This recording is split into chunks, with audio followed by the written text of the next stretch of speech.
നമസ്കാരം. കപ്പിത്താനില്ലാതെ KPCC എന്ന കപ്പൽ എത്ര കാലം ഇങ്ങനെ നങ്കൂരമിട്ട് കിടക്കും? മനസമ്മതമറിയിക്കുന്ന മുഖങ്ങളാകട്ടെ മാറി മാറി വരുന്നുണ്ട് ഓരോ ദിവസവും. ഇന്നത്തെ ഊഴം MM Hasan.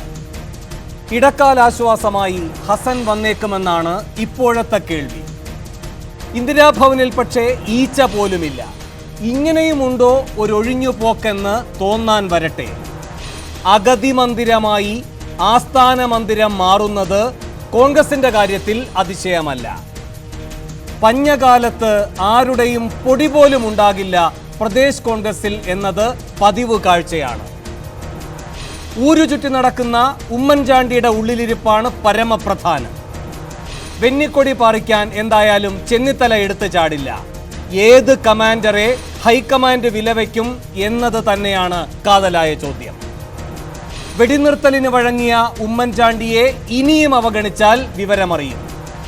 കെട്ടിയിറക്കുന്ന KPCC പ്രസിഡന്റുമാരെ കെട്ടുകെട്ടിക്കും കുഞ്ഞുഞ്ഞ്. സുധീരനെ അധീരനാക്കി A group അത് തെളിയിച്ചു കഴിഞ്ഞു. ഗ്രൂപ്പ് രക്തം മാറ്റി പുതുരക്തം കയറ്റാനാണ് പഴയപടി പോകുന്നതെങ്കിൽ പല വഴിക്കാകും PCC.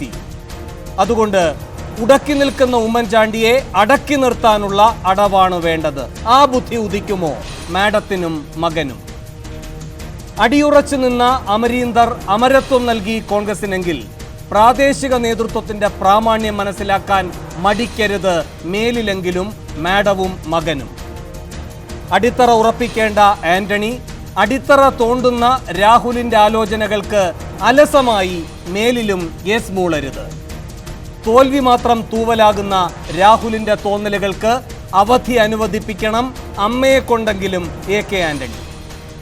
KPCCക്ക് ഉണർവേകാൻ കരുത്തുള്ള നേതാവ് എന്ന ആവശ്യമുയരുമ്പോൾ 6 ചോദ്യങ്ങളാണ് സൂപ്പർ പ്രൈം ടൈം ചോദിക്കുന്നത്. 1. KPCCയെ കരുത്തുറ്റതാക്കാൻ ഇനിയുള്ള ഊഴം ഉമ്മൻചാണ്ടിക്കാകണോ? 2. പരാജയം കാരണം പദവി വേണ്ടെന്ന് പറയുന്ന ഉമ്മൻചാണ്ടിക്ക് പാർട്ടിയെ കെട്ടിപ്പടുക്കാനും ഉത്തരവാദിത്തമില്ലേ? 3. ഇടക്കാല അധ്യക്ഷനും താൽക്കാലിക ചുമതലക്കാരനും പ്രതിസന്ധിക്കുള്ള പരിഹാരമാകുമോ? 4. ഗ്രൂപ്പിനതീതമായ പതിവ് പരീക്ഷണം കേരളത്തിൽ ഇനിയും കോൺഗ്രസിന്റെ കുളം തോണ്ടുമോ? 5. കൈപൊള്ളിയ ഹൈക്കമാൻഡ് കൈകടത്തണോ കേരളത്തിൽ? 6. സമവായത്തിലൂടെ PCC അധ്യക്ഷനെ കണ്ടെത്താൻ ആന്റണി എടുക്കേണ്ടേ ആദ്യത്തെ മുൻകൈ? ഈ ചോദ്യങ്ങൾക്കുള്ള ഉത്തരം തേടുകയാണ് സൂപ്പർ പ്രൈം ടൈം. ആദ്യം ഈ ചൊവ്വാഴ്ചയിലെ പ്രധാന വാർത്തകൾ. UDF കാലത്തെ വിവാദ തീരുമാനങ്ങൾ റദ്ദാക്കാൻ പ്രത്യേക മന്ത്രിസഭാ യോഗം തീരുമാനിച്ചു. പ്രഥമ ദൃഷ്ട്യാ പിശകുള്ള ഉത്തരവുകൾ ഇപ്പോൾ തന്നെ റദ്ദാക്കും. മറ്റുള്ളവയിൽ കാരണം വിശദീകരിച്ച് നോട്ടീസ് ഇറക്കിയ ശേഷം നടപടി. കോളേജുകളുടെ ഭൂദാനവും റദ്ദാക്കും. ഗോവയിൽ മനോഹർ പരീക്കർ മന്ത്രിസഭ സത്യപ്രതിജ്ഞ ചെയ്തു. സത്യപ്രതിജ്ഞ തടയണമെന്ന ഹർജി തള്ളിയ സുപ്രീം കോടതിയിൽ നിന്ന് കോൺഗ്രസിന് വിമർശനം. ഒപ്പമുള്ളവരുടെ എണ്ണം കോടതിയെയല്ല ഗവർണറെയാണ് അറിയിക്കേണ്ടത്. മണിപ്പൂരിലും സർക്കാർ രൂപീകരിക്കാൻ BJPക്ക് ക്ഷണം. സത്യപ്രതിജ്ഞ നാളെ. ഗോവയിലും മണിപ്പൂരിലും BJP പണം ഉപയോഗിച്ച് ജനാധിപത്യം അട്ടിമറിച്ചെന്ന് രാഹുൽ. BJPയുടെ വിജയത്തിൽ ഓഹരി വിപണിയിൽ വൻ മുന്നേറ്റം.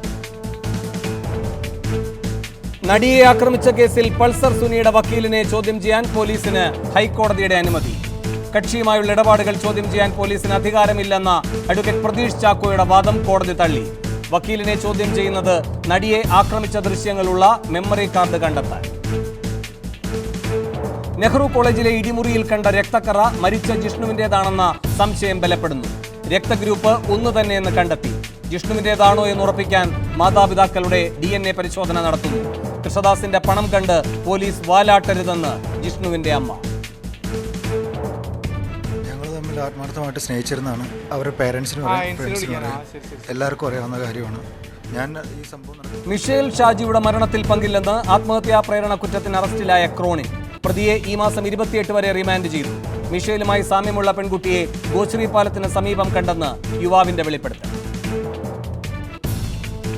താനൂർ സംഘർഷത്തിൽ ലീഗിനെതിരായ പരാമർശത്തിൽ നിയമസഭയിൽ പ്രതിപക്ഷ ബഹളം. ലീഗ് നേതാക്കൾ സ്ത്രീകളെ അപമാനിക്കുന്നുവെന്ന അബ്ദുറഹ്മാൻ MLAയുടെ പരാമർശം സ്പീക്കർ നീക്കി. താനൂർ സംഘർഷത്തിൽ പോലീസിനും പങ്കെന്ന് മുസ്ലിം ലീഗ്. അധിക്ഷേപത്തെക്കുറിച്ച് പറയുമ്പോൾ പ്രതിപക്ഷത്തിന് ദുശാസന ചിരിയെന്ന് മുഖ്യമന്ത്രി. കൊട്ടിയൂർ പീഡനക്കേസിൽ വൈദികന്റെ കൂട്ടുപ്രതികളായ ഫാദർ തോമസ് തേരകത്തിനും കന്യാസ്ത്രീകൾക്കും ഉൾപ്പെടെ 4 പ്രതികൾക്ക് ജാമ്യം. പ്രതികൾക്കെതിരെ ചുമത്തിയ കുറ്റങ്ങൾ ദുർബലമെന്ന് ഹൈക്കോടതി.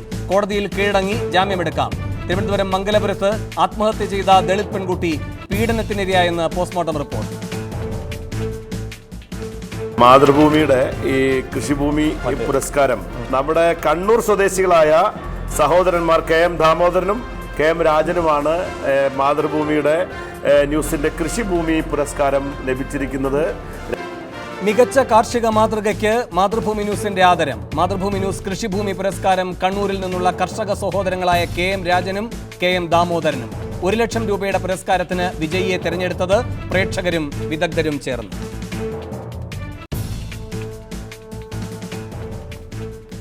KPCCക്ക് രക്ഷകനാര് എന്നാണ് സൂപ്പർ പ്രൈം ടൈം ചർച്ച ചെയ്യുന്നത്. ഈ വിഷയത്തിൽ പ്രതികരിക്കാൻ കോൺഗ്രസ് വക്താവ് പന്തളം സുധാകരൻ, രാഷ്ട്രീയ നിരീക്ഷകരായ Sunnykutty Abraham, Jacob George, A Sajeevan എന്നിവർ. അതിഥികളിലേക്ക് പോകും മുൻപ് 2 മിനിറ്റ് ദൈർഘ്യമുള്ളൊരു ഇടവേള.